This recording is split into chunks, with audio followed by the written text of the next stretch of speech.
multiple offer situation where her buyer wanted to make the offer more attractive to the seller.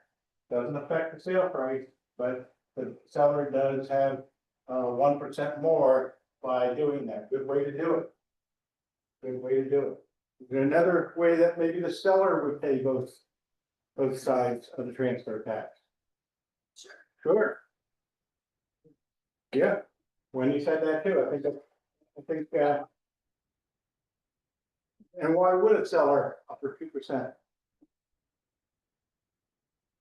All right, helps with the buyer, helps with the buyer's closing costs, and we're not in the real competitive, into a buyer's market yet. We're still in the seller's market. But in a buyer's market, we used to have a lot of sellers that as an incentive for the buyer, they would offer to pay both sides of the transfer tax. So there's different times, but typically it's divided equally between buyer and seller. Paragraph G is possession is delivered by deed, existing keys, physical possession to a vacant property free of debris with all structures broom cleaned at day and time of settlement, unless seller before signing this agreement has identified in writing that the property is subject to a lease. That's a broom clean, right? Doesn't have to be spit shine, but it has to be broom clean. Everything has to be out. You're the listing agent, it's a very good paragraph to make sure that your seller understands that no, you don't have closing, and then you have a couple of days to get out of the house, you have to get out of it. And it has to be broom clean. That means all your crap has to be on it too. So it has to be broom clean. As a buyer's agent, that's a really good reason to do the first walkthrough. Please don't walk through a few days ahead of time. If you're looking at a house that's full of stuff, then you just get some hint that maybe it might be challenging for the sellers to have the place cleaned out. You see a lot of junk around the property. Do that first pre-settlement walkthrough a few days ahead of time to give time for some remedy if you think there might be an issue. And it says all structures. It says all structures. That means the barn, the shed, all the junk has to be out of the barn and out of the shed as well. They can't take the junk out of the house and put it in the barn. I think they're gonna. So good paragraph there too. And as David said, is a very good practice. To do your first walkthrough a few days ahead of time. Okay.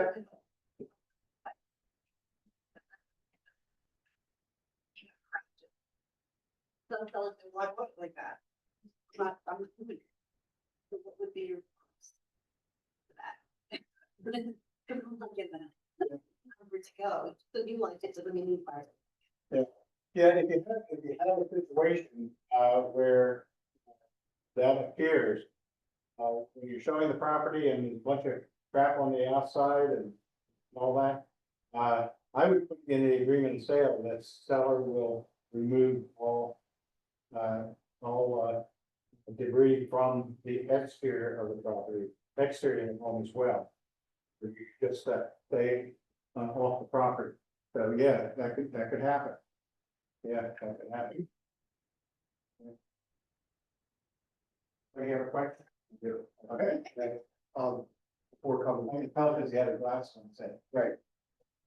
If the seller did leave physical property in the yard, so they moved it from the outside to the exterior of the house, in the garage, and put it outside, and the closing did happen, would the buyer now be liable for that property that was left behind? Yep. Yeah, that's why you want to get it cleared up before the settlement table. Get it cleared up before the settlement table. And I think I mentioned it on the last class that if I go through a walkthrough and there's stuff at the end of the driveway or in the garage or whatever, and I'm at settlement and the seller, even though not a settlement, the seller said, that's gonna be picked up tomorrow. You paid somebody to do it. They've done that. And that's snookered on it because tomorrow never came, they never paid it, and then ended up that figured that buyer called me and says my buyer. Says that, stuff's still at the end of the driveway, and you know what happens? I wanna keep my relationship with my buyer. I paid $100 to get the stuff removed myself, so that's what happened, so anymore, what I do is, Mr. Stelly, you paid somebody, what's their name? Get their name, what's their phone number? I'll call them, so. We have this arranged and is it paid for? Cause I don't want to pay another $100.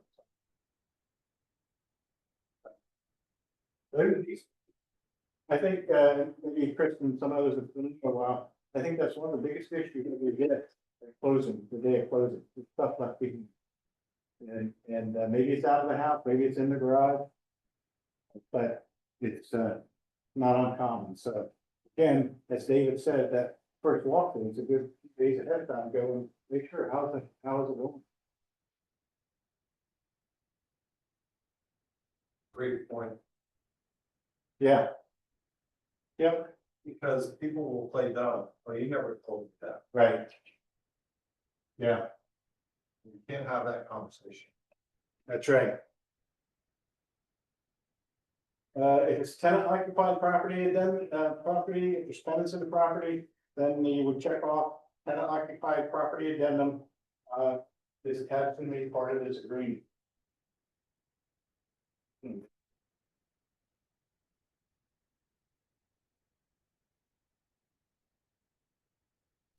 I'll pull that up because it seems like we're getting into more properties, no, not on the form.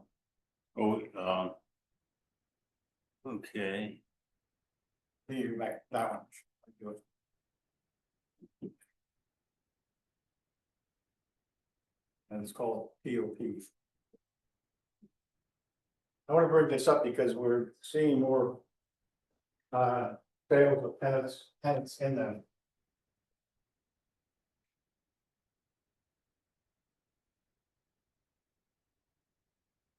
what's the form? It's TOP tenant. Tenant occupied property addendum.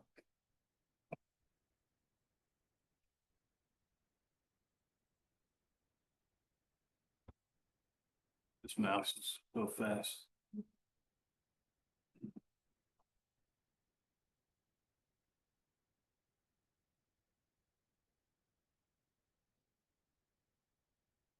Here we go.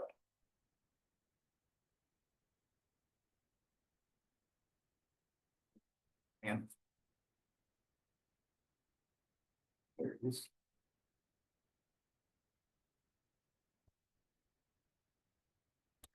Okay, this is tenant occupied property addendum to the agreement of sale. And it says that this is to be made part of this agreement.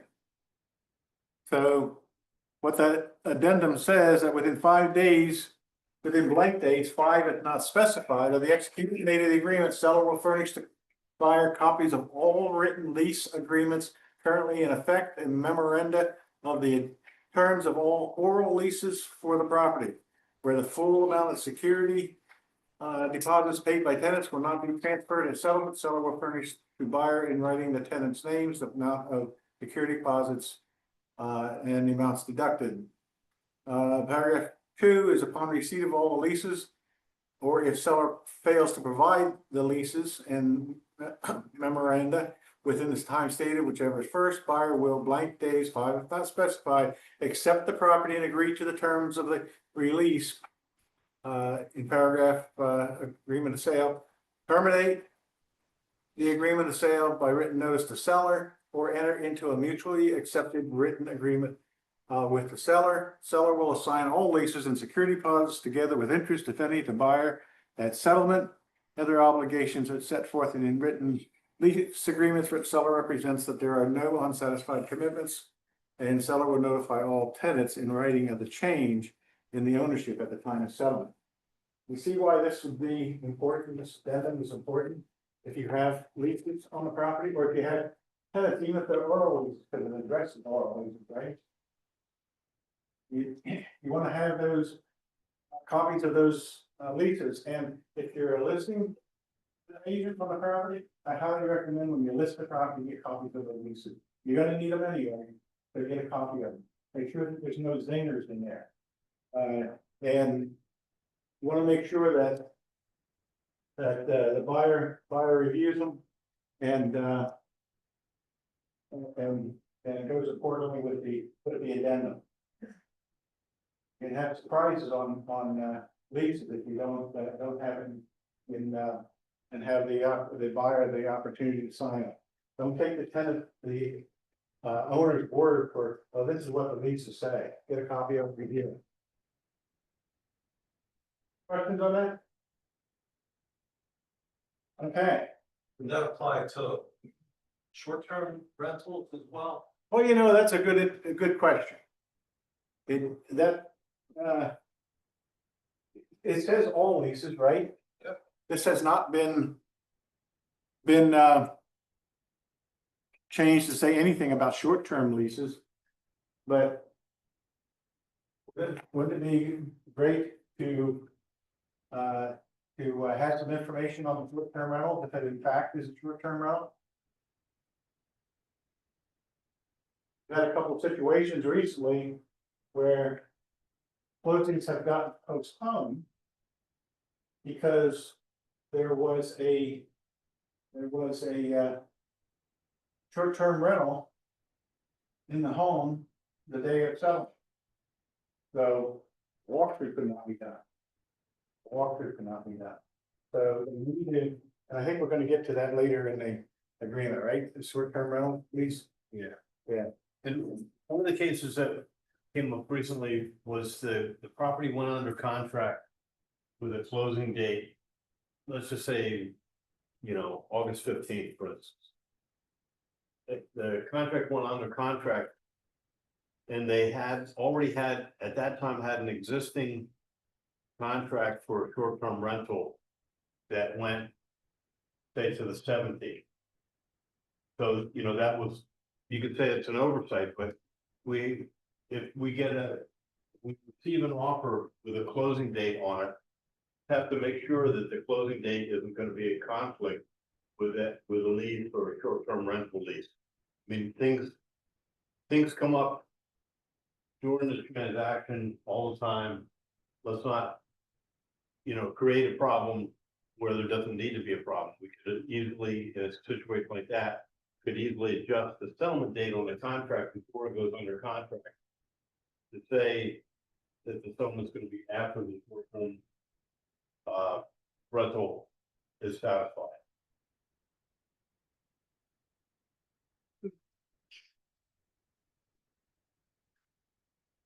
Two months. Yeah. Lender willing to fund it because we have rate locks. And we can't have an issue where the rate lock Right. that costs money. So you gotta be really careful and make sure you know your lender. And know upfront of what kind of leasing. Yeah, and the lenders could ask that too, especially with this, but I don't operate unless I know that it's set for the state. Right. I don't think it's 2 weeks or before, because I have situations with now, and things came up, right? And I'm like, I'm not locking it until you tell me where it's at, so definitely communicate with your lender. You have that information, let the lender know, hey, because you can't just lock and unlock this one fire 30 or 60 days, and you have to wait 30 days, so it can get really complicated. You know, in advance of how much time you need, then you don't have to worry about who's in. So the buyer, who is. Sure. For sure. That's why I always wait, yeah, I wait. Yeah, and that's why you really have to, we understand sellers want to get as much money as they can, but if they're selling the property, they have to understand it's a listing agreement that they are going to be sign the agreement sale, so something.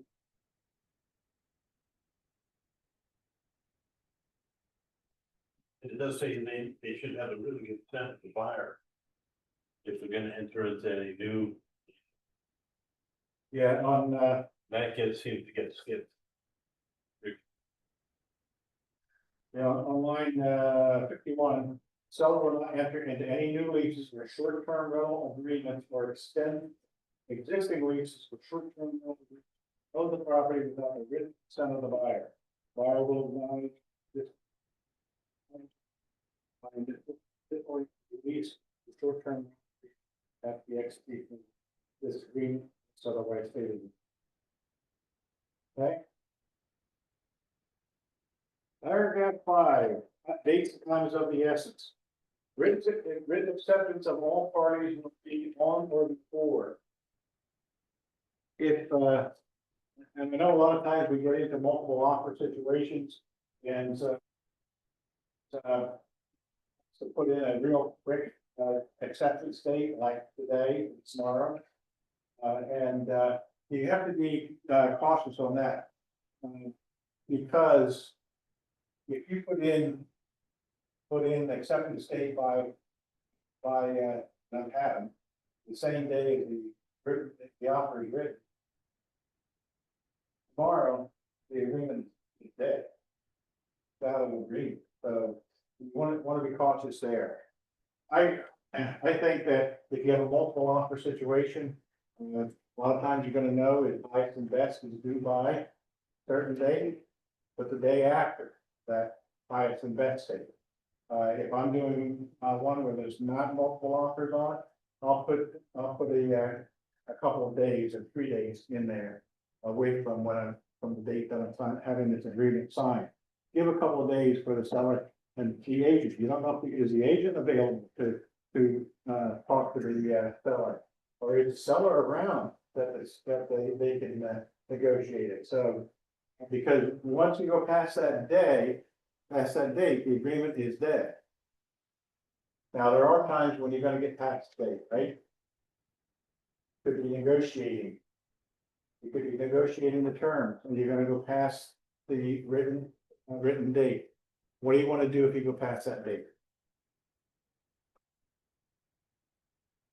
Terms been, Is that the change in terms? You could, if the agreement has not been signed, you could change it right on the agreement and have everyone initial it, right? But you wanna make sure that that date, if you're going back and forth negotiating, you wanna make sure that that date is there. Here, the seller, you negotiated a couple days, you're past that date, but the seller is signing it. You wanna make sure that you change that date, give time for the buyer to initial it. And for the buyer to initial it. Keep it a date, and all parties initial. So. I've seen contracts where that would not change, and really you don't have a valid contract. You've got it all signed up and all, and it's past the written acceptance. You really don't have a valid contract. Okay? Anything to add on that? David? That's good. Delegate no other dates and times identified for the performance of any obligations of this agreement are of the essence and binding. Very important one sentence there. Pennsylvania is a time of the essence state. New York is not.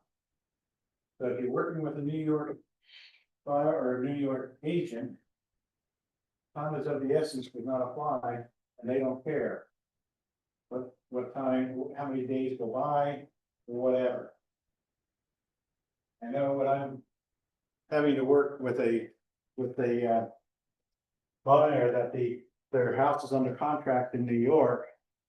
I shudder every time I get into that situation. Because time is of the essence. That's also been very problematic when we have lenders that are out of state too. We'll say they're licensed in Pennsylvania and they work in Pennsylvania all the time, and time is of the essence, it's not an issue. And it might not be for that particular agent, the lending loan originator, but their underwriting department. They're not gonna care. They're gonna they're gonna do things in their timeframe, they're not gonna be worried about the contract. I'm working with a buyer right now that was sent to me by a referred, and they already have their lender in place. And I was on the phone with him about 45 minutes this morning. And all he kept saying is, because we're trying to get the closing costs down to what they really should be, because the buyer's really concerned about it. Because he had a transaction before, and then numbers change all the time, and so he's very skeptical. So I said, look, I have to do, before you sign an agreement sale, I have to do the buyer's estimated closing costs. And I said, it's not gonna be accurate, it is what it says, it's an estimate of closing costs, but I said, I'm gonna be close. I'm gonna be a little bit high, but I'm gonna be close to your estimated closing. So he's rambling on about the lender saying this, the lender saying that. So I talked to the lender this morning, and he kept saying he wants to set it 50, because he says he does business in 50 states. But that's all he kept going back to. Well, we don't know what the closing costs are in Pennsylvania. We do business in 50 states. And so we just figure high so that no matter where the settlement is, and then we, our final statement is much more accurate. When you work with a VA buyer, because most VA buyers are moving, and say, well, here's your estimated closing cost for $17,000. Then like they only be 12. We have no idea what the title costs are, because we don't know what these is. So anyway. You have to communicate. We did pretty much get through it, and he agreed that he would use my numbers. Somebody knows what they're doing. Somebody knows what they're doing. I think scares someone off though, it's like That's what I told him. Pennsylvania, you know, closing costs are higher, New Jersey, they collect the quarterly taxes, and I get this a lot, right? And if you tell a buyer that doesn't have the funds, you could kill the deal when it might not be that high. So like, I can't imagine telling a buyer, like, oh, here's just a very estimated, I mean, I estimate high just because I like the number coming low and they're happy with me.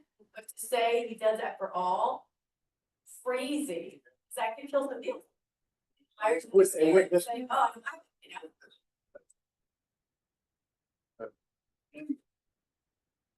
But it is good to communicate with the vendor. Everything we end that. Communicate with them, so they understand what's going on. And that's the other thing on his pre-approval, he put in for taxes. Yeah, for taxes. I don't know what he meant by except for me. You know, what is? And no matter how big it is, it's still about half of the taxes are actually. So. I can understand what why they situation. The execution date of this agreement is the date when buyer and seller have indicated full acceptance of this agreement by signing and or initialing it. For purposes of this agreement, the number of days will be counted from the execution date, excluding the day this agreement was executed and including the last day of the time period. All changes to this agreement should be initialed in writing. Does Go not ahead. say anything about delivery. No, it does not. It does not. It says the date of execution. Which could be some problematic, right?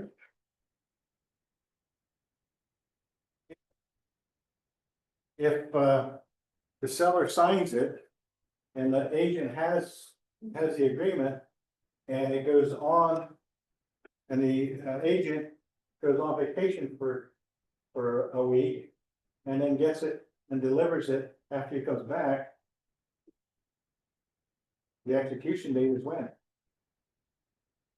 When he signed it. It doesn't say anything about delivery. Now, I would tell you, if you go back into the, agreement of sale some years, they used to have delivery in there. Used to have delivery in there, and the reason they took it out was just, what I told you. Is, well, when was delivered? Oh. It's the execution date. What happens if you have a seller that signs the agreement of sale, but didn't send it to you, he's just signed it, and the next morning they got cold feet, they wanted to back out. They signed it, but who knows they signed it? Right? So, delivery does come in play, but we have to go by the execution date of what is on the. And a number of days that it says will be counted from the execution date, so if they sign it. If they sign it today. Today is the 14th of July, if they sign it today. When is day number one? Tomorrow. Doesn't matter whether they signed it at 5 o'clock in the morning or 11 o'clock at night. The day one starts tomorrow. And how do we count number of days? By calendar or by business? By calendar, good, by calendar.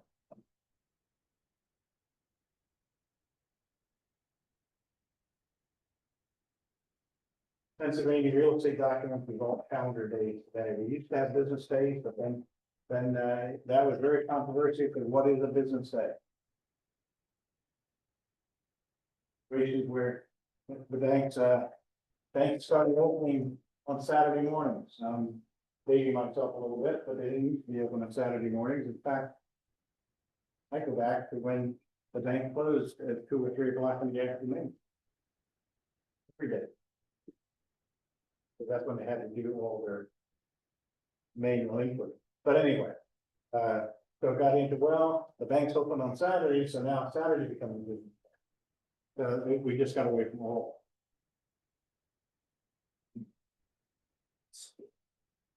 And it says in bold print, all changes to this agreement should be initial and dated. Don't help without dates, correct? We wanna have dates there. Settlement dates not extended by any provision of the agreement and may only be extended by mutual written agreement. Certain terms and times periods are pre-printed in this agreement as a convenience to the buyer and seller. All pre-printed terms and time periods are negotiable and may be changed, writing out the pre-printed text and inserting different terms, etc.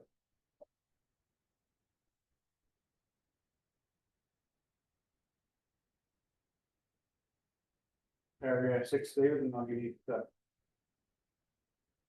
Failure of this agreement to contain the zoning classification, except cases where the property and each parcel thereof is subdividable. Is zoned solely and merely with single family dwellings, will render this agreement voidable at buyer's option, and if voided, any extended by the buyer will be returned to the buyer without any requirement for action. So. Where this comes into play is if you're selling in a HOA or in a subdivision that all houses, that paragraph really does not apply, because it says in there that it's because all the properties are obviously residential. Where it can come into play is if you sell a house in on a major highway, 611, 209, or any of that, it is not obviously all residential zone. So that's when we have to put the zoning in there. And when it says that this agreement is voidable, that pretty much comes into a commercial, it's voidable by the house, by the buyer of that house in that commercial zone. But it is affects the voidable by on a commercial transaction. Zoning classification is set forth in the local zoning ordinance. There, if it, obviously, in the residential area, I just put in residential, I don't put in R1 or 2 or any of those, because they all mean different things in different municipalities. So I just put in residential. Again, if you're not, if you're in a mixed zoned area, then you should be looking up the zoning and finding out what that zoning is. And, today, most of the municipalities have their zoning ordinance on their website, so you can get it there. Questions on 6? All right, let's talk about paragraph 7. David? So fixtures and personal property, so other than. Paragraph 4G. This is the one that you want to be most aware of for your settlement date. When you go to closing, you want to make sure that this is all has been buttoned up tight and way ahead of time. If it's not in the contract, doesn't matter if it's in the MLS or if the agent says so, the agent's cousin's sister-in-law says so, doesn't matter. It needs to be on the contract. If you want that refrigerator, it needs to be on the contract. If you want the refrigerator in the garage, it needs to be on the contract. If you want the washer and dryer, it needs to be on the contract. If you don't want those things, you would put that in excluded. Now, paragraph 7A was added about 5 years ago. It looks like 5 years, 5.5 years ago, where it's possible for certain items of personal property to be so integrated in the property that they become fixtures and will be regarded as part of the property and therefore included in the sale. This is the great sentence right here. Buyer and seller are encouraged to be specific when negotiating what items will be included or excluded in the sale. So you can't be too nitpicky about that. Like if you go into a house and it's got, you know, like a 10-year-old refrigerator or something like that, you can put the refrigerator in and that's obviously gonna work. If you go into a house where they have, you know, really high-end washer and dryer, everything's Bluetooth and works off your phone, and the refrigerator will email you at the you don't want milk and things like that, then I would suggest that you put in on the agreement of sale, you know, Samsung or LG model such and such refrigerator. And watch me be specific. You know, you don't want to show up at the walkthrough and find out that this super duper refrigerator has been replaced by the one that was in the garage. Because if you only write refrigerator, that's what you're gonna get, is a refrigerator. I'll give you an example. It happened several years ago. I listed a house over the freezer, and it had they had redone the kitchen probably 5 years before, but it had really nice stainless steel appliance. Side by side, stainless steel refrigerator, and so when I listed it, they said, does the refrigerator go? Obviously, and that's what I put in, refrigerator. And we get done for settlement, and what he did was which he didn't tell me, but he had the old Harvest Gold refrigerator that was there. He put out in his garage and he was beer.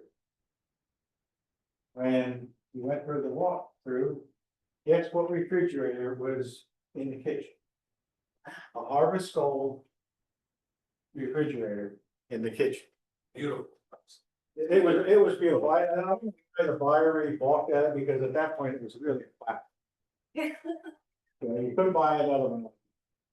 But anyway, the buyer didn't like that, and the seller's response was, well, I said there was gonna be a refrigerator there. And there is. Well, anyway, it was negotiating on the settlement, and I did not take a commission decree. Ate that, and but we got it, and then sellers made an adjustment. Settlement so that the buyers could go buy a new refrigerator, because the one that was there was on its way to California. So after that incident, I'm very specific when I do my listing agreement. Is to specify refrigerator, one that's the kitchen, as David said, you can put down the make of it. If they're leaving the one in the garage, I'll add that, they're leaving it, because sometimes buyers don't want that old part of the stove even in the refrigerator, because they don't drink beer. So, you might wanna, a buyer may not want it. So be very specific. I say so many times that through all my years, I have bought a lot of stuff for buyer. None of it's in my house. It's in another house. It's in their house. We gotta be specific when it comes to this. Okay. Ready? So then we have paragraph 7B. And get familiar with this paragraph, get to know what's in this paragraph. And review this paragraph with your buyers, your sellers, let them know these are things that. These are things that are going to be included if you don't write them in. You know, the things that are, the refrigerator, the dishwasher, trash compactor. Any remaining, this is always the fun, any remaining heating and cooking fuels that were on the property at the time of settlement. That could be a stack of firewood, that could be the propane, if they own the propane tank, within the propane tank. You know, there could be an argument over how much propane is in a liter propane tank, things like that. These are all things to get worked out. If owned solar panels, new build, water treatment to the propane tank, satellite dish. Those are things that could be owned or could be leased, so if you see those things on the site, get clarification if they are leased or if they are owned. And if they were leased, get that lease information before you enter into a contract, try to get that ahead of time. It might be something that could be problematic later, and maybe it's something that's of no consequence, but try to get that information ahead of time, yeah. Yeah, a couple of other things I'll add is I would put in firewood, it says all remaining heating and cooking fuel, there's firewood. You have a fireplace, not a wood burning stove, you have a fireplace, is that a heating fuel? Yes. Robert says yes, anybody agree or disagree? Everybody's agree with Robert?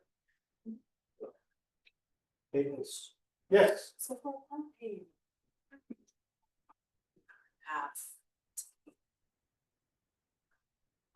Say the person's a prepaid already. What's that pay? Is that right here? Yeah, okay, so here's how propane works, you gotta be careful on propane. And you have to explain it to buyers and sellers.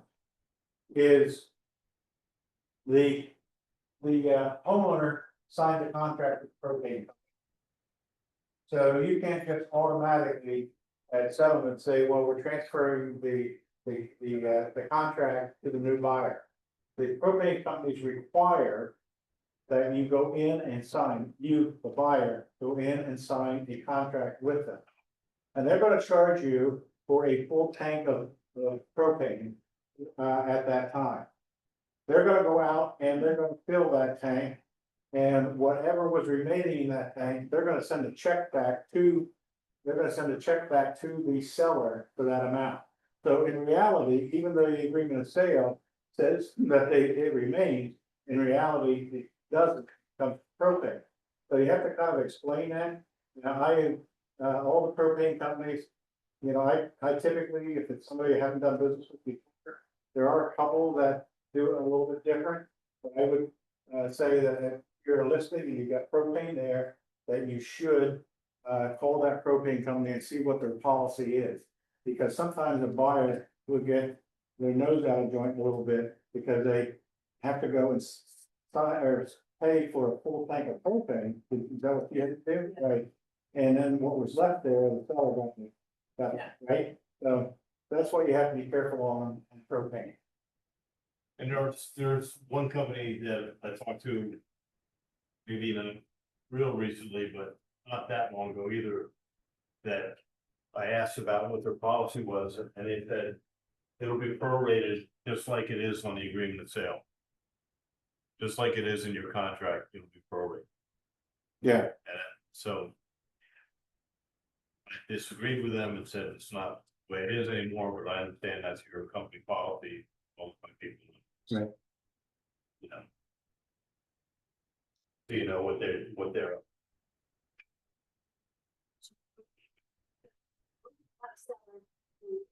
If I was maybe for propane stove. And they used it, propane clean, it's gone. Getting, I'm just saying, if you have a seller with a listing that has a propane tank, for a fireplace or stove, and say there's no propane left. We sometimes take listings where there's no existing Sure. food left. So what do you typically recommend when talking to your seller? I always tell my people, we gotta get something, because that's the line, so it's the eating source, we wanna make sure it's functioning, inspections, blah, blah, blah. Some people don't, so I'm just curious what we'd like policies. well, I think that could be negotiated, but I think your approach is good. I would, let, listen to the property, let the, sellers know that the agreement sale is gonna call for everything, not only for, some, for inspections, all, everything has to be operational. So if your propane tank is empty and you can't fire it, they gotta put something in it. So that's that's the, that's what you gotta be, that's where you gotta be, careful and let the seller be very. I will tell you that I had told you, the seller ended up putting 20-pound tank on the, to fire up the, just the cycle. That can be done. The other thing that may come up, they're gonna, other propane company coming in, and it's not look to fill those tanks. And, so it's something we can negotiate with, when you're negotiating the contract. Yes, no propane unit. Seller will fill the tanks so that we have everything running for inspections, but the seller would like to be reimbursed for that. So this paragraph says it has to stay there. That's one of those situations where we do a change in terms and put in there that the seller will, buyer will reimburse seller at time of settlement for the propane. So that can be looked at. The other thing that it says in here is, we already discussed, any heating and cooking fuel. So, one of the things I do when I list a home and it's for heat, I say to the, ask the seller, are you on automatic delivery? Are you on automatic delivery? Yes, I'm on automatic delivery. And not in January, typically I will tell them, you call and get taken off of automatic delivery. Because I would tell you, I've had sellers that, 2 days before settlement, they did not take off automatic delivery. 2 days before settlement, will come and fill the tank. And now by the agreement of sale, it says that has to remain. What has to remain? I haven't noticed successful in a couple times that have happened. So the buyer doesn't understand. Yes, and then we look at that, and they pay, buyer paid seller for that, because they yell. But that's a question to think about when you're listing property with oil heat. It does specify in paragraph 12 that the seller will have all heating and all utilities, including fuel, on for inspection and appraisal. The thing I wanted to jump back to, another good lesson of.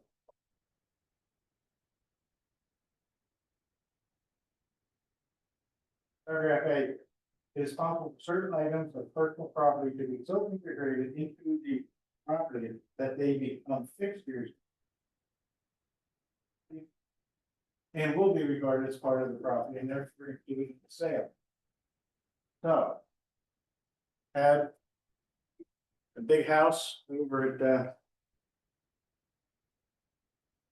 golf resort over there off the two. Good there. Great Bear, big house, big house. Had an 8-person jacuzzi. Or not jacuzzi, hot tub, 8-person hot tub. So, our agent felt. You know, it's 8 people, and money didn't even 10, but it was a big hot tub. And who would ever take out that big hot tub? It was all in part of the deck and everything, who would take it out? Who would take it out? We would sell it. The seller took it out. It's in the paragraph now, it wasn't then, it's in paragraph 7B. It wasn't then, and the seller, they go for the walkthrough, and this big hot tub is gone. Big hot tub is gone. Fortunately, it was a very big sale. Because our agent took a $10,000 hit on his commission. To satisfy and close that deal. So. You have to be careful. That's in there now. I'm just giving you some situations that can happen. And, this, David said, this is one of the biggest paragraphs, that, agents, file up on, and. Yeah, well, now it says. It says pools, spas, including covers and cleaning. So. It's one where, and most of these issues come up. At the walkthrough. So. It's a, I've had so many times agents said. The refrigerator wasn't flat. It was in the MLS, the refrigerator had to say, but did you have it? Sale of the refrigerator? No, I mean, it's in the MLS, so. Hey, if it's not in the agreement sale, it doesn't exist. Doesn't exist. So it doesn't matter. It doesn't matter where, no matter where it is, whether it's on some disclosure, they check it off. MLS, that the refrigerator stays. You know, the agreement sale doesn't. It's even. Back check is old, to put it back. Obviously it's perfect. But if the buyer doesn't want that. Then even though it's included, does the seller. Is it the buyer's responsibility to get rid of that? No, you can put it in the agreement of sale of the, it's even, it could be. Yeah. You can put. That's why even storage sheds. I put in what's included in the storage shed, because. Your storage sheds can be moved. I have all my sheds, they'll come up and pick it up at your house and move it to your new house. So that's no big deal, so they can be. Or you can be, have everything in black and white, that everybody understands what it is, and that's. Because I have had. That put in some very large storage sheds. The seller wanted to take it to you now, because they're only. They want to take it to you, put it in listen. Well, 30, yeah. So when you, as a buyer agent, when you're going out to houses and maybe you're showing, 3 or 4 or 5 houses in a day. As you're going through the houses. Because you're never sure which house the buyer's gonna come back to. And you're not gonna remember which house has a washer and dryer, which house. And you know, they have a refrigerator, but as you're going through, on the listing. Just make note of what's there, maybe what isn't there, if there's a washer and dryer, if it's just a hookup, make it just hook up. So that when, you know, you go back and you're talking with your buyers about laying an offer, you know what to put on the offer. And you can also answer their question, because they're gonna say, you know, that house on Maple Avenue, did that have a washer and dryer? Or was that the one with the same steel refrigerator or those things? So if you make notes right on the listing as you go through, you have a better opportunity to, you know, have a good response to your buyer, to put in what you need to, instead of going back to the listing and looking online, trying to see what's there on the pictures and things like that. Question. Yeah.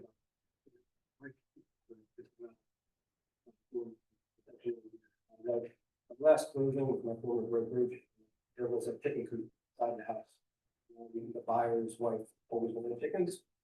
So he didn't list it there, we paid 14 or additional 20 listed the chicken coop and the chickens to stay. And the day of moving, we did our walkthrough, the chicken coop was there, but the door was open, I thought maybe the chickens had taken off. Fortunately, they were eaten that week by the chicken. Buyer's wife, it's that, I guess, with this good section, it says animal fencing, would this be the section for a chicken, but that. As well as the chicken, and what we go to, we had other things go wrong with that deal, so we get kind of priority list, and the chicken, like priority.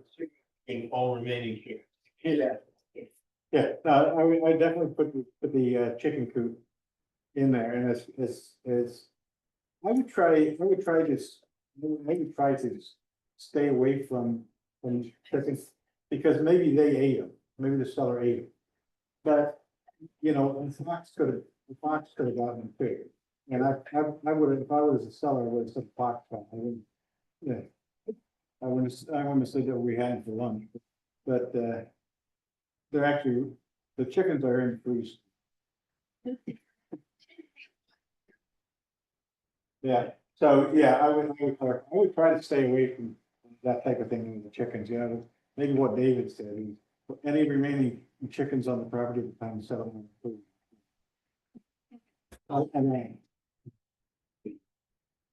That's a good one. I that would be cool.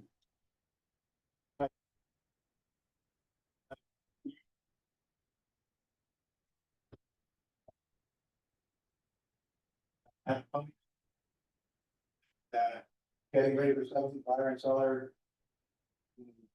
Might be better got along well, and the seller is home, is find a place. And the buyers.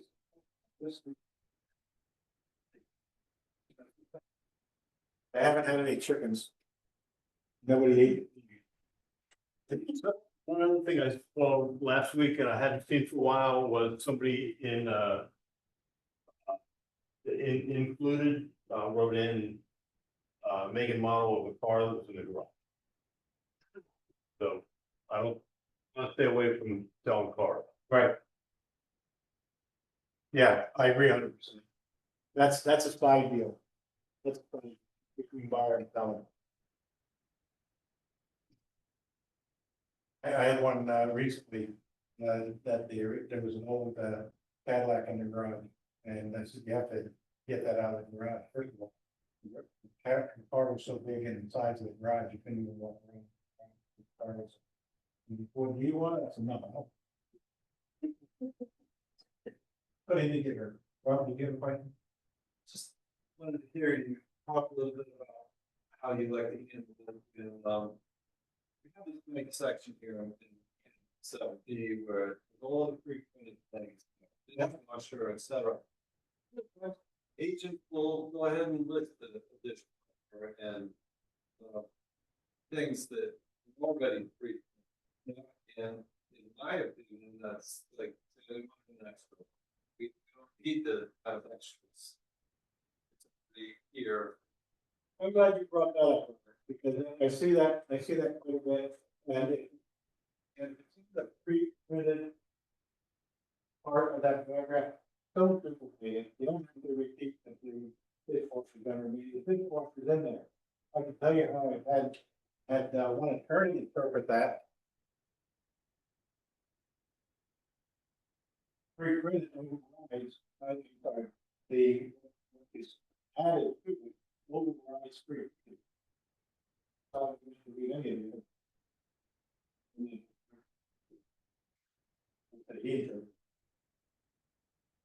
Worked it out, I'm not saying that I agree, that's what he interpreted, and that's why we have four, so. Because we have attorneys. Yeah, because we have. Okay. I would say the same exact paragraph in a listing agreement, make sure that you go over it. With sellers, when you list a house, make sure that you go over that, make sure that, even I know it's a long paragraph and all. Go over it and really create it so that it's understand they have to read. Because you know why I paid for drapery rods and curtain rods, firewood, rotted. The pile of firewood, I don't know why anybody wanted it. It's because they didn't read the contract. But they didn't, but they forgot that they couldn't take the drapery. The great rule of thumb is, as a blanket statement, for about 99% of the time, the buyers don't want it. What about that paint can that matches the kids' room? Buyers don't want it. How about those tires that, like, they're special, they fit only 57 Chevy? How about, no, they don't want it. Room clean, Yeah. room clean, they don't want it. And that's a good point, Dave, because paint is one of the biggest, they fellas always think that they're doing buyer a favor by leaving it easy. And, you know, I joke sometimes, the reason I drive a pickup truck. All that crap anyway.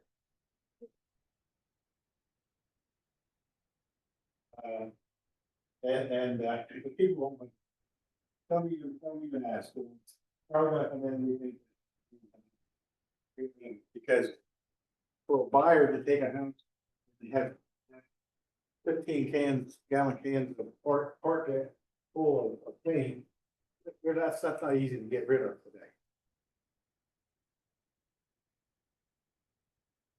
Okay. Another one that I've been running into is TV brackets and curtain rods. Yes. So that's something that during the listing contract, I'm always like, all right, curtain rods, if you love them, take it down, go and take a picture. You know, with the brackets, they need to understand that the bracket.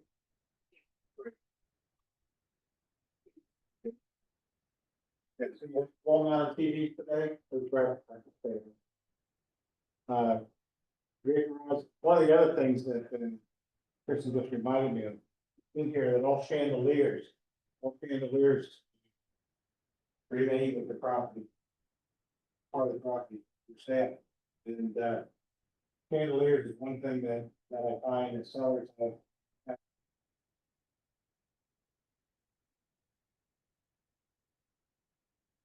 Iron chandelier, and I always tell. I always ask, is there any attached lighting that you and if it's a lot of room to take the dining room chandelier, then replace it before we put it in there. Take it down, replace it before we put it in. I had a situation where it gets had put in the agreement sale that the seller would replace the dining room chandelier. And the buyer was very upset. I walked through when they found that the seller went to Kmart. They went to Kmart and bought a $15 light like that. And so the buyer said, yeah, I knew they were gonna take it in here, but we see better than that. So what they don't see, they don't get, and what they see, they do. So there's no disappointment. Yes. Based on what Robert said, so if we have the listing and they are kind of double dipping on adding, you know, things that are already listed, would it recommended to ask the buyer's agent to take that out. So that it's not even a question at that point. I would, yeah. Yeah, I would. I think that on one side. So to put like fridge. Microwave and stuff. So, and I'm guilty, I'll put dishwasher, microwave, range, for the simple fridge, because I was on the other side of the transaction and it didn't, I was. He didn't include fridge, and people from Jersey and Ernie, that they bought it. And he was like, well, but I'm like, it's not, like, point being is, some agents don't know. Like, if I just put the list fridge there, they don't know, they just assume that's the only requirements of the owners that we're asking for, because people don't know how to read. We know how to read, because we have great education, but I can't speak. Yeah. Well, I would say to the other agent, you gotta read, it's there. Can't. Okay, one causes, causes, misunderstanding, so, So moving forward, just put fridge, because that's the only of the can put appliances that are freezer. not included. you could put read for. Fine. But that's the only of the appliances that you want us to include. Oh, I forgot. Wine fridge, Yeah. either important things, it's releasing fires.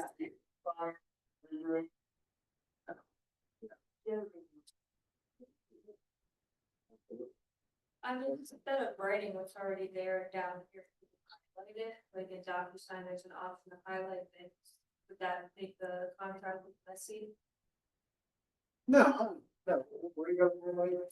I mean, like anything up here that you repeat in the lines, like fridge or the oven or whatever, you can just like highlight those words so they understand, like, why they do that's what it wants. No. So then, if we are gonna be specific. If we are gonna be specific as to model and make, would we put that there, or would be? On that paragraph, refer that as in there, yeah.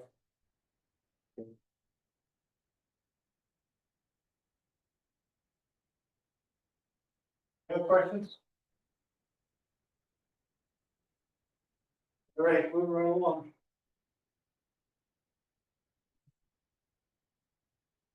Following are not owned by seller and may be subject to a lease or other financing. And it says solar panels, windmills, water treatment system, propane tank, satellite dish. So if you have anything that's leased, when I went through a house, I see that they have a water conditioning system. I always ask, is that rented or the propane tanks? Do you own those tanks or if they own them? If they own the propane tank, do you have a receipt when you purchase? Critical point, because if they don't have a receipt, unless the seller or the buyer keeps saying propane company that they've been buying from, sellers been buying propane, another company will not have to see the bill of sale, the receipt that shows ownership of the plant.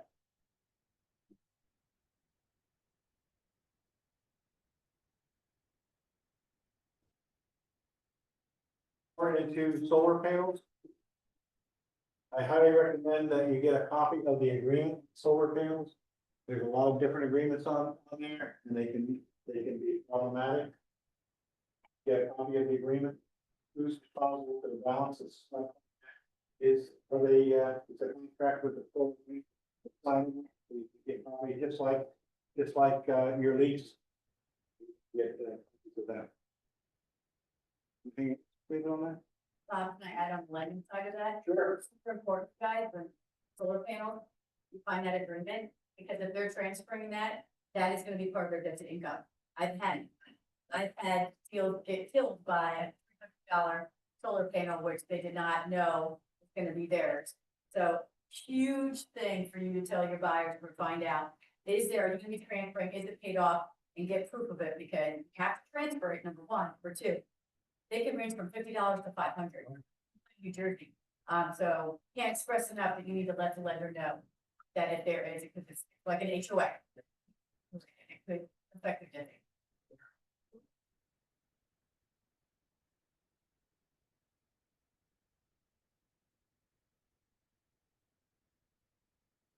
The fixture, pretty much. Paragraph 8. Vote on that? Right, another one of our favorites.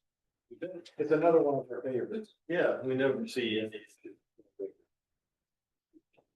So, buyer finance. Buyer may elect to make this agreement contingent upon mortgage finance. Regardless of any contingency elected in this agreement, the buyer chooses to obtain mortgage financing, the following applies. Buyer will be in default in this agreement if buyer furnishes false information. Not the debt of her house.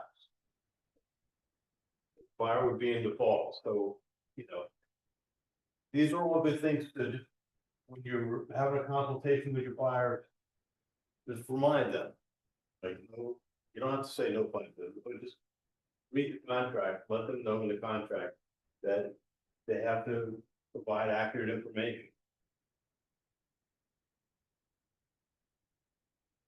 And you know, concerning buyer's financial employment status, fails to cooperate with good faith in processing the mortgage loan application, including payment for an ordering of appraisal without delay, fails to lock in interest rate as stated below, or otherwise causes the lender to reject use or issue a mortgage loan. So the buyer has to participate in the process. They have to participate truthfully and in good faith in the process. If not, they're defaulting on the contract and they could, they're in jeopardy. Maria, do you want to add anything to that paragraph one? Paragraph 8 or 1, 8, 8, I would recommend make sure that you contact the lender, pre-approval, speak to the lender before you make an offer, because some of these lenders unfortunately pre-approving people without even collecting documents. Big deal. They didn't even know why they're going to FHA. I'm like, what do you mean? So you guys have to communicate with your lender, call them, and if they're not willing to answer some simple questions from you guys, then that's a red flag right there. So, yes. One of my favorite paragraphs, is just the proportions that the listing agent has the opportunity to speak to the lender. Because before any seller might be looking at paper, I'm gonna have a conversation with them. Yeah. And they have to communicate. And I literally just wrote on one where the lender didn't do the mortgage commitment in a timely manner. My sellers were specific, they knew every bit of the contract, they were very good. And with that, quality, you might tell, but the lender said, well, I don't do that, I don't provide that. I need that as a condition of this contract that we're in. I don't have to speak to you. You actually do. You know, so fortunately, the buyer's agent is good. You know, they know this buyers, you have to tell your lender that they need to. But you should be doing that. Check. Make sure you know that they don't have to sell. That happened with a lot of agents in our office. Where they were in the contract and didn't know that it was the buyer had a house in that. You know, like whoopsie, we forgot the addendum. Yeah. agent. With the consultation with the buyer before they come up. Because if they've got a first question, talking to the buyer, do you have a to sell? Yes, I do. Do you have a list? Not yet. There are red flags there. You have to know that even before. I mean, you look around and show them houses, and then, well, I gotta sell my house before. They just think that. They just say, well, There's some people that don't. Right. They're waiting on the government. Well, you know, all thing, it's the more you know, even as a teenager, before you get into it, just to create any issues, alleviate any issues.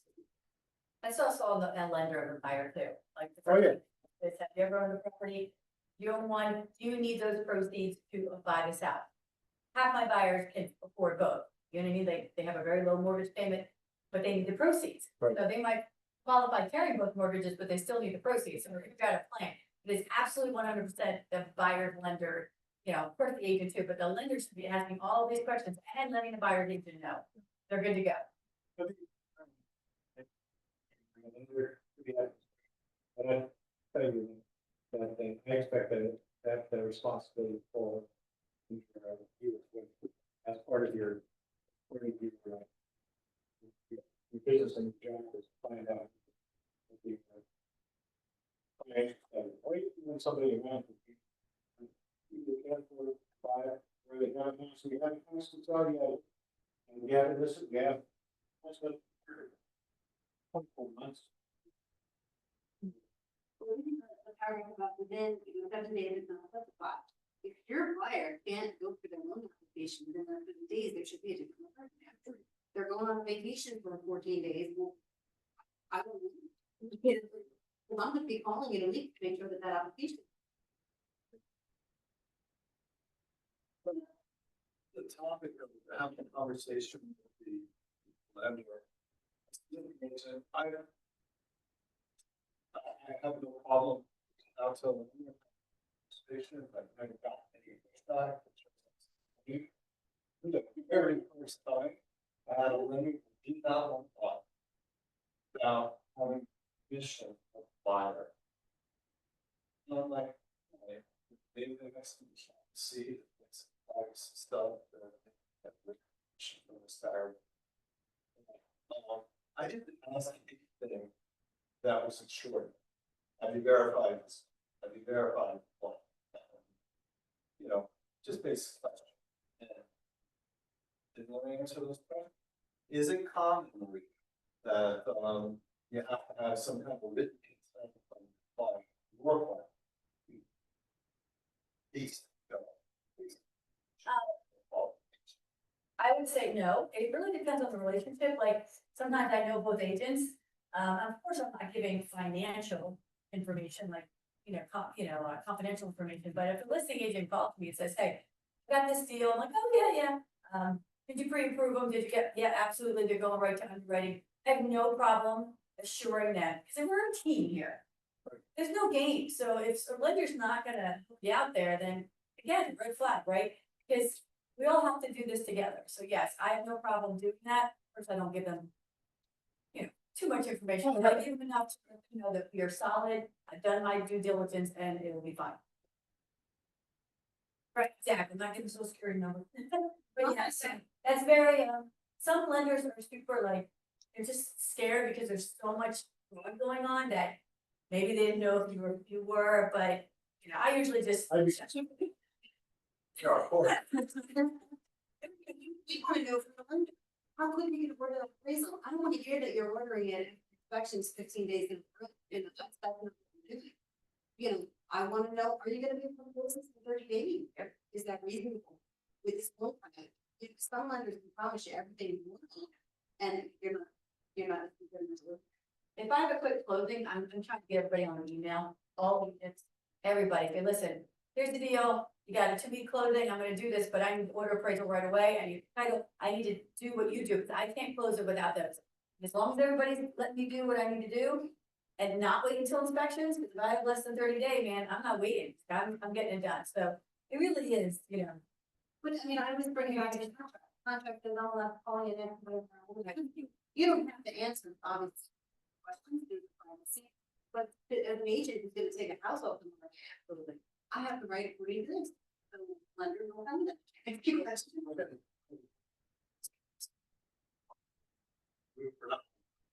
Right. Right.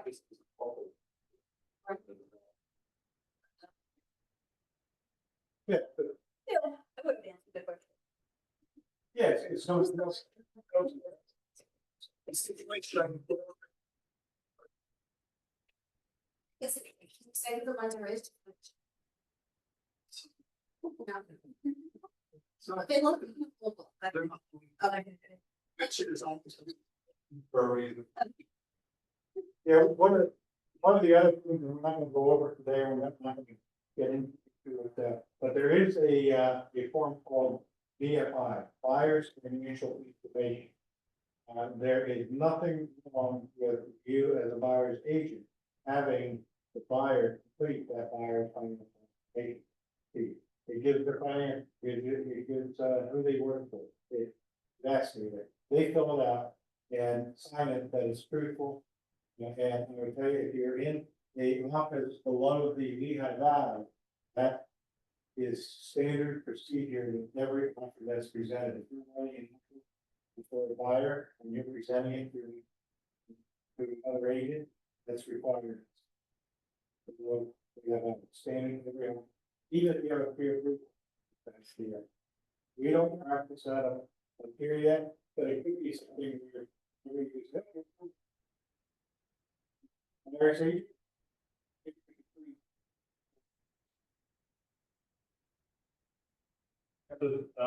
There's a couple other things on this, if the lender says we can do a 30-day close.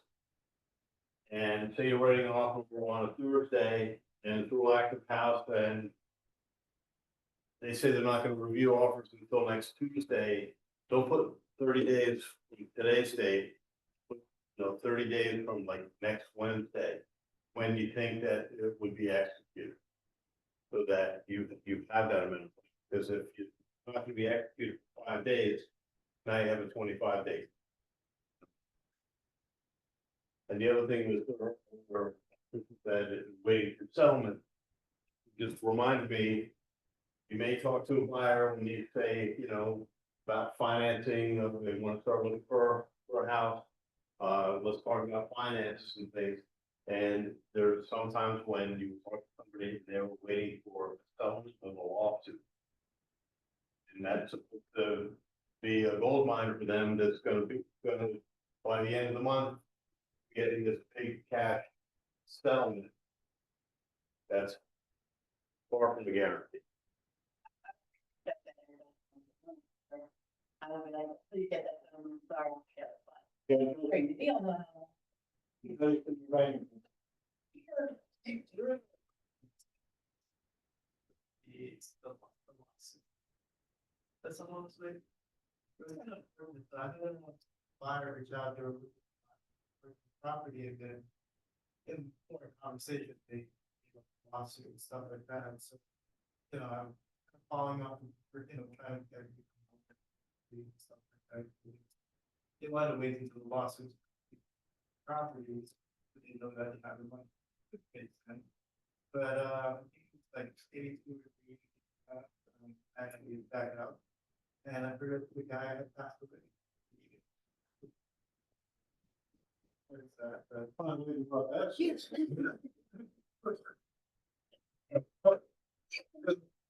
Thanks, probably the check.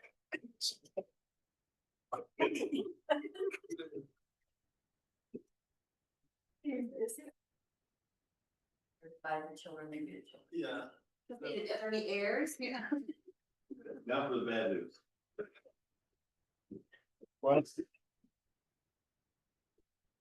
Yeah.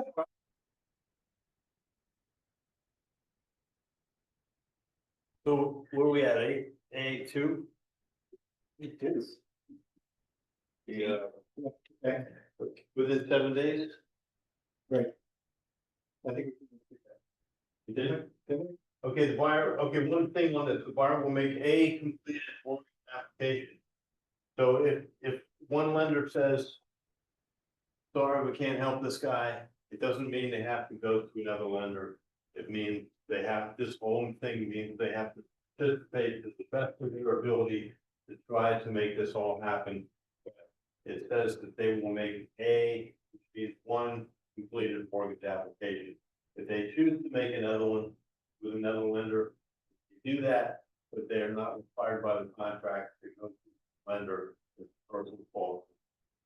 Yeah, what what that refers to, a lot of agents. Because it says that the seller or the buyer has to continue to make, to work on getting a mortgage. And a lot of agents are thinking, well, that means they have to. If they get denied by one lender, they have to go make another application. Problem with the lender doesn't, the agreement said does not say that. You have to pay it. Where it says that they'll continue to make good efforts, that is if that lender is asking for information.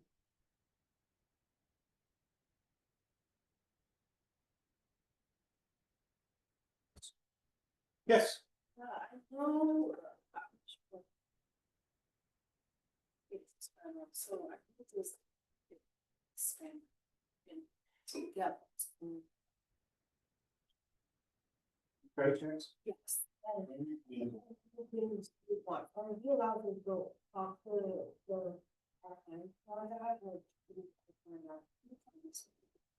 What's that? Different parts of the land and get money involved. Yeah. I just. Yeah. We're in, simply copy for mortgage. They're afraid to buy more than one. Because they're afraid it's gonna ding their credit. So EP answer for that, you can do 3 mortgage inquiries, hard inquiries, and it counts as 1 mortgage hit on your credit. So I've done this, people stopping me, I'm like, listen, if you're gonna shop me, do it all in 1 week, that way we know we're all gonna get the same credit score, and I've never had it not work. Actually, even a credit place I called, that when I did that credit class a couple months ago, she actually said that you can do more than that, but I just tell people 3, and they really don't have to shop 5, 10 lenders, and if they're at that point, then they're not gonna be loyal, but yes, they absolutely can do 3 minimal, within 45 days, so that's important, don't spread it out once, and then 2 months later, they do it again, that doesn't work. Does that answer your question? No, I want to.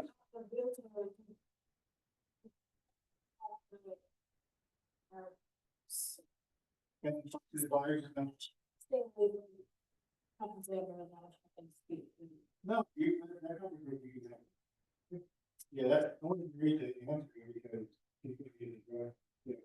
You do it 3 times within 45 days, you really should do it. It's a great way to get, out of state and people who are not local lenders and to talk to a local lender. Because Yeah. the first thing they're gonna say is, oh, I don't wanna ruin my credit, I've been working with this lender. This lender's from New York, who gives me a loan estimate that doesn't even count their taxes properly, I see this a lot. So it is a great conversation if you have a lender you really trust. Hey, I know you like this lender, but did you know you can do this? It's great to shop service and rates, and the local lender is always gonna give you more accurate. Because Pennsylvania has different closing costs than other states, so it's a great way to not sway, but to get them to talk to other lenders, especially ones that you trust.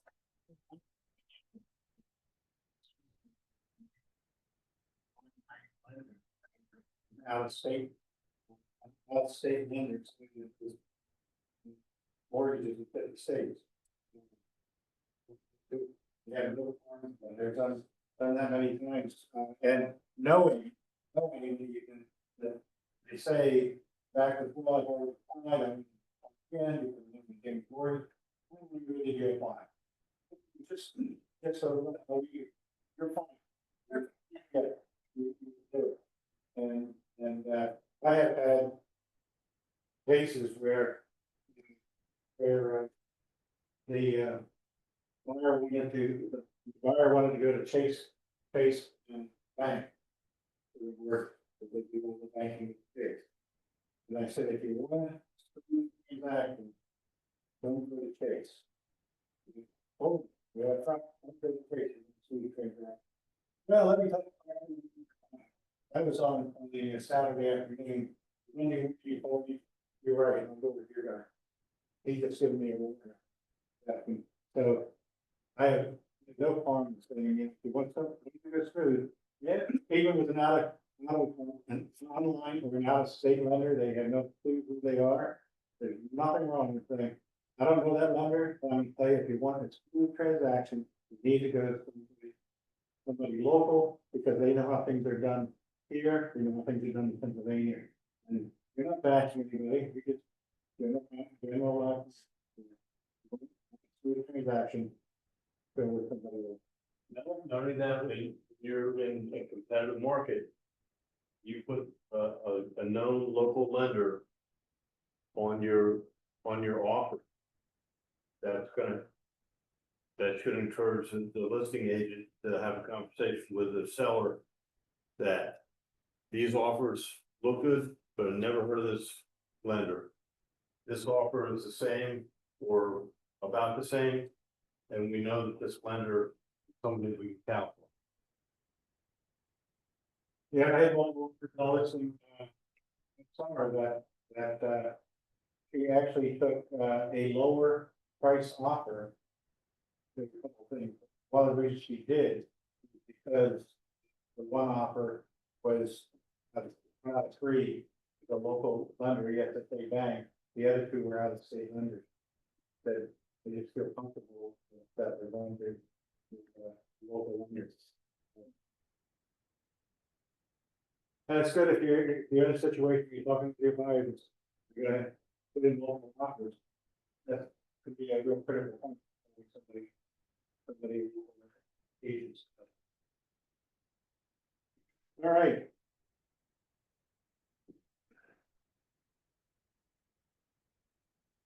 Blowing me up, David. We don't even have some. Almost the bottom of three. The seller will provide access to insurers, representatives, and as may be required. By mortgage lender, surveyors, municipal officials, appraisers, so the seller has to absorb this.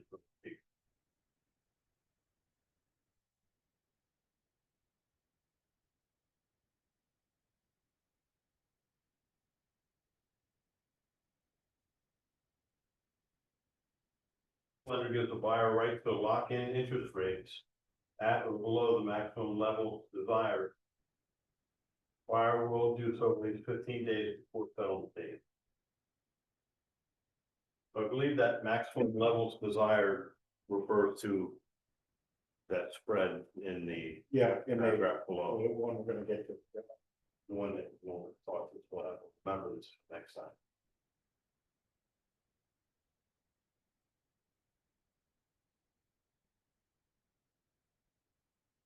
That just talks about loan to value ratios is a tool that lenders use to establish value.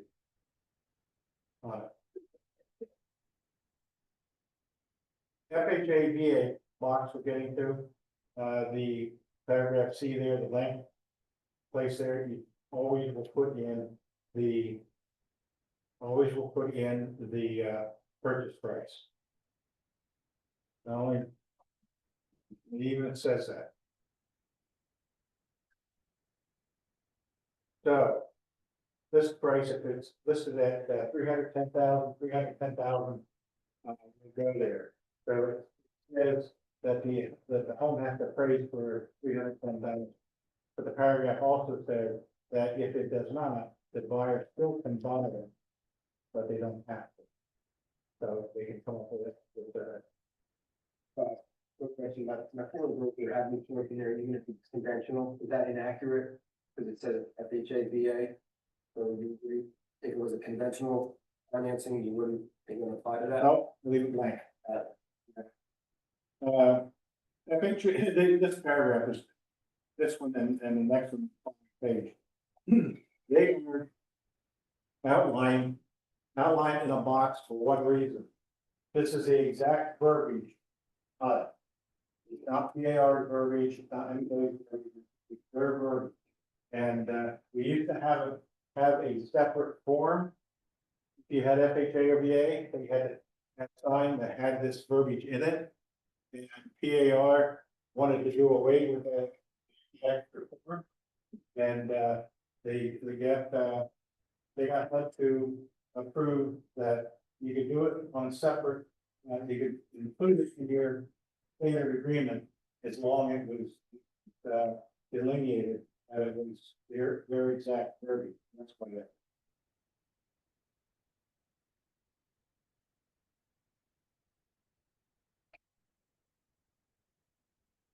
There's a warning in that second box, it says whoever for the purpose of influencing in any way the action of such department, department will have to do itself. Passes under the public, they stated knowing the same to be false, with some lie. Line, under the title or prison for not more than 2 years. So they're apparently taking that very seriously. I would say. And then box there under. D is it talks about the HUD notice for your protection. Get a home inspection, that is or the document is in our form, so you can pull that off and have them sign it. And the second one is, you're gonna check if the buyer applying for a 203K program.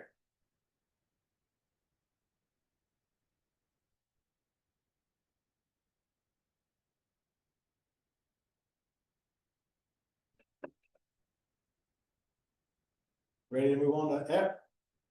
Sure. So. Wait. We're gonna have a change on this paragraph coming up. But I think we'll talk about it when it comes up, because I have really big feelings about it. Right. Don't need to get into that for now, because we don't have a change. But wait, this sale is not contingent on mortgage financing. First of all, let us not ever say we have a cash offer. Like, just erase that from your vocabulary. We have an offer that is not contingent on mortgage financing, not a cash offer. Although the buyer may obtain mortgage finance, they're waiving this contingency, but they can still go out and get mortgage finance. The reason this can be a problem, one of the reasons it can be a problem is you tell your seller, hey, great, we got a cash offer. You got one that's as good as cash, but you got a cash offer, and then they get a showing time alert from an appraiser, and your phone's gonna ring, and on the other end, it's gonna be somebody either asking questions or maybe just screaming at you. Because they thought they didn't have to have an appraisal done on their house. So let's just skip the word cash and say we have waived the mortgage contingency on this offer. Yeah, I think that's real important today, is as David said, is don't call your stocks all excited, oh, we got a cash offer, we have a cash offer. We have an offer that the mortgage contingency has been waived. I have had several times, the one I remember distinctly because I had one of our very, very seasoned agents call me all PO'd and upset that she told her seller that it was a cash deal, and now they got a call that an appraiser wanted to check. How can that happen? They can't do that. Seller's not gonna let the appraiser in. This is a cash transaction. I said, yes, they can. She said, no, what are you saying? I said, well, read the paragraph 8A. It says that they still can get finance. So it's perfectly fine. So mortgage contingency is waived, not cash. That's some change a couple. And that could be a great strategy for your buyer too.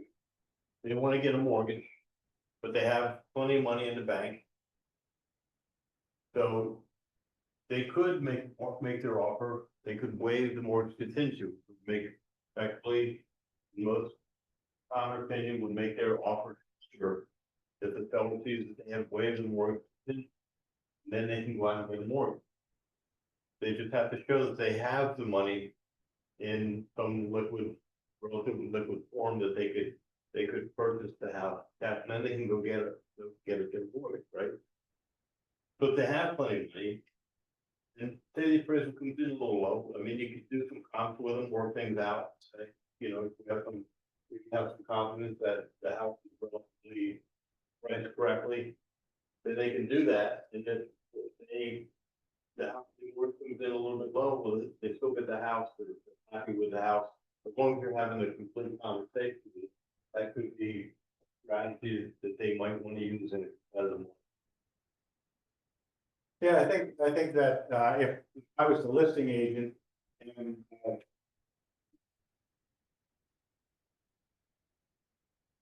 waiving the mortgage, we make her longer, but they have the ability to buy it without getting. Obviously, if they don't have that confidence, they don't get, then they're in default.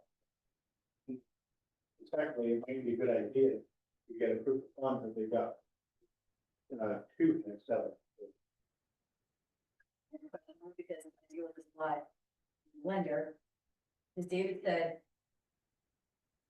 The waiving part, right, you can write it and you still can get it mortgage, correct, but in that condition, it doesn't say you need to show cash that you can pay again. No, right, you don't have to show the funds, you just literally check that and then still. Yeah. That's the thing. You as a listing agent can ask for it. Yeah. Going on here. Yeah, you can ask for it. Need to, so that you can show your seller that people. Yeah. Yeah, and typically it's a buyer that has the cash to buy it, they're getting a mortgage on it for tax purposes. And that's why they're getting financed, but they don't have to, but then I think it's reasonable, say, okay, so it's proof of funds. No different than a straight out cash buyer.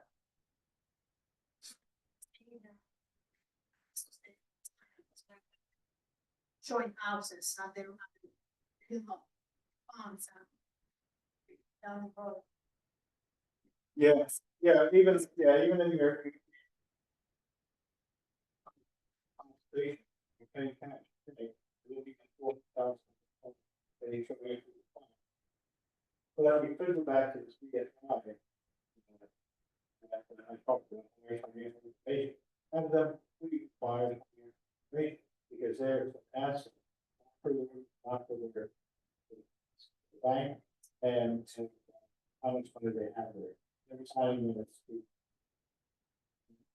After now, you do cash, when you switch to planning. It was originally a 30-day close.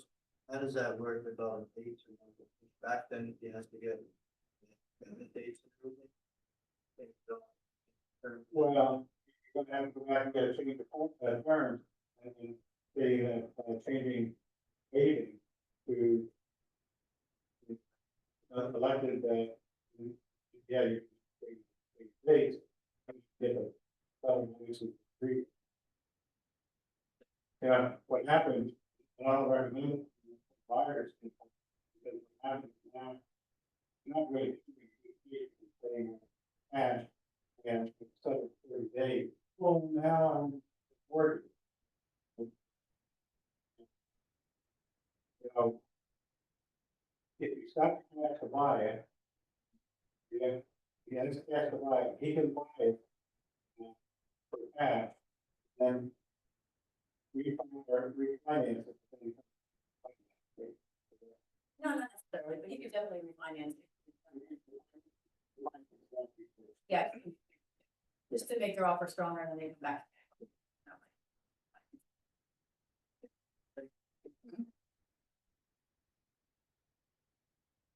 All right,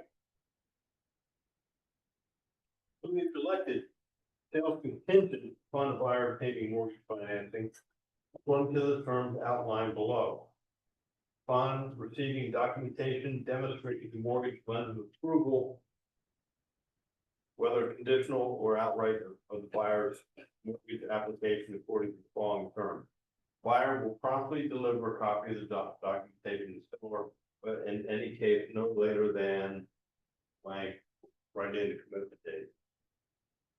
and be sure that you put a date in there. Be sure you put a date in there. KR on the update that David's talking about, they're moving that because they're having so many situations where agents are not putting a date in there. Well, if they're not putting a commitment date in there, then when is?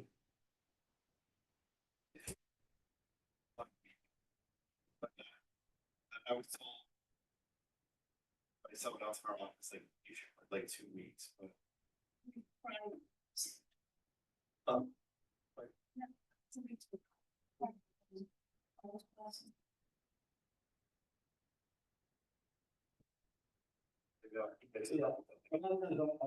Put it 2 weeks prior to closing. Yeah. I mean, if they don't make the application 7 days, then they have to review documents and they have to go to the internet or all stuff.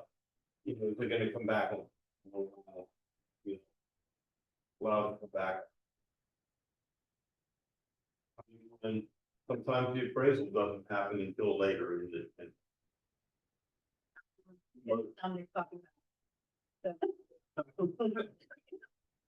Me, because we've done deals, a lot of you booked me, I get a commitment within 48 hours. Preliminary commitment that the loan is underwritten. In the state of Pennsylvania, you do not have to have an appraisal done to get a mortgage commitment if it's underwritten. Jersey, I do. I can get it underwritten, but I need an appraisal. Still get the appraisal done and, okay, so I had the preliminary commitment within 48 hours showing it's been underwritten. And I send that, so that's why he was asking me, I'm like, well, I can get it in 48 hours, so I don't know what you want to put, but. And then, of course, when the appraisal's done, I get an updated one. So I think his question is to make his offer stronger, because we were talking about it. I said, listen, talk to Cassie, but I'm telling you what I can do, but I don't want to, you know, sway you from putting whatever in the contract. But like, does it make it stronger? Because I can get it done in 48 hours. Let's just say he puts a week. Does it make it stronger for, if he were to put that? Is offer stronger if he puts a week? I'm just curious, because he was asking me and I didn't want to buy him, I just tell him what I do. So the commitment that you're offering, are there conditions on the commitment? Yes, but Besides, right, I have a big agent, bunch of crap. I feel like it's clean as human possible. I understand there's both, you know, pre-closing things that are gonna be on the commitment, but I don't want to put some minutia in it. That's me that just says, well, God, my God, how much do we have to work through here? but some of the commitment always gonna be conditions. Like preliminary is gonna have to work, and then the next one, you know, if they don't have one thing done, there's always gonna be. So yes, I understand what you're saying, but it is showing that they have been approved by an under. It's huge because a lot of them don't do that. So I understand your point too, but it is a preliminary. I tell them preliminary and then I tell them when I get the appraisal, you'll get an updated commitment, and those conditions will be lessened because the process has moved along a little bit. Fire has gone. My seller's looking at that date as the golden day. That's the, listing, that's the. So that's the day where we're wondering if he's good, we're good, maybe just. Yeah.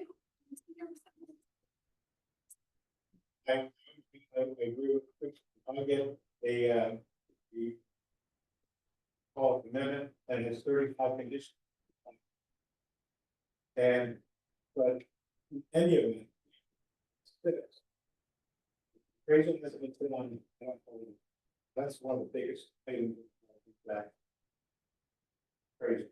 So going back to Don, you know, I like to think, let's not do an agreement that makes it real attractive for a seller to look at. I say, let's do an agreement that is good and solid and is reasonable. And that's why I would not put in 48 hours in there for commitment. I normally do 2 weeks before sell. Now, if you're doing a 30-day sell, now it's gotta be a week, but you know, the problem is Mary can have it to you in 48 hours. What happens if she wakes up tomorrow morning and COVID, can't get out of bed?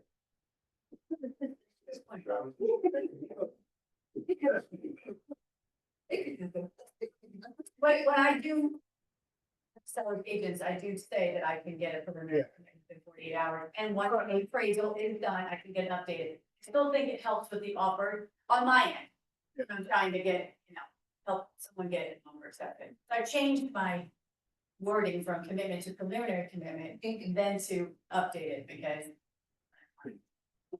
Yeah, because we currently some other desperation we don't file the buyers.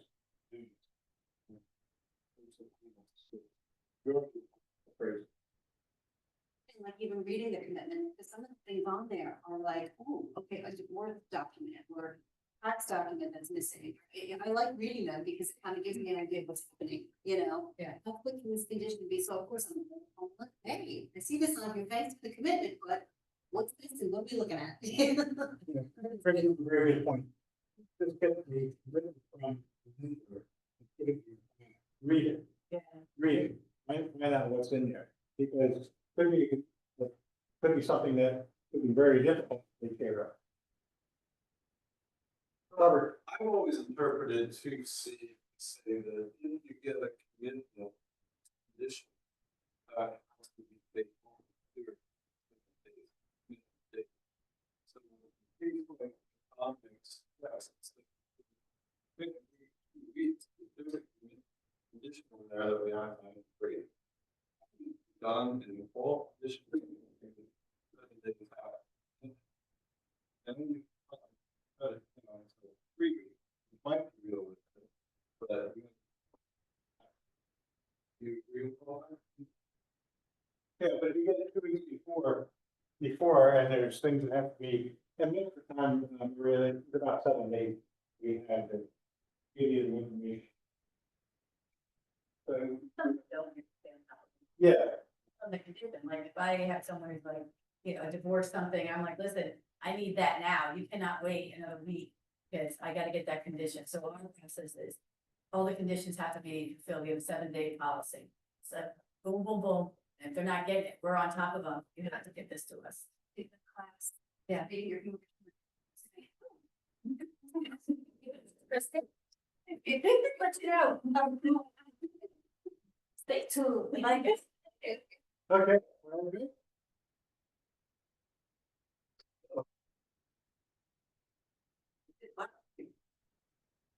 Who's got the note? Great. Sorry.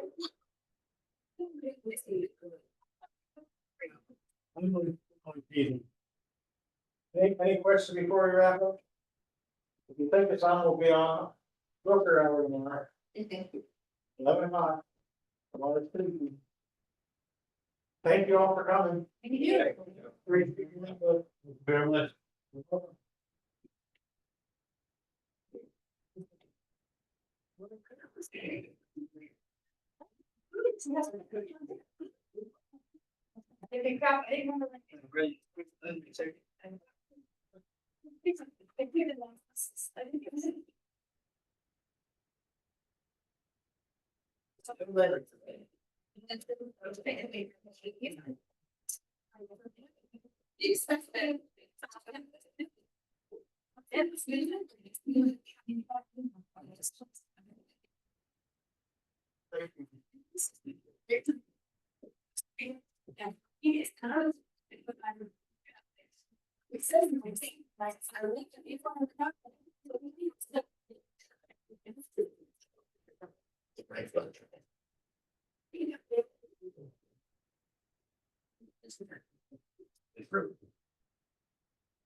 I'm asleep.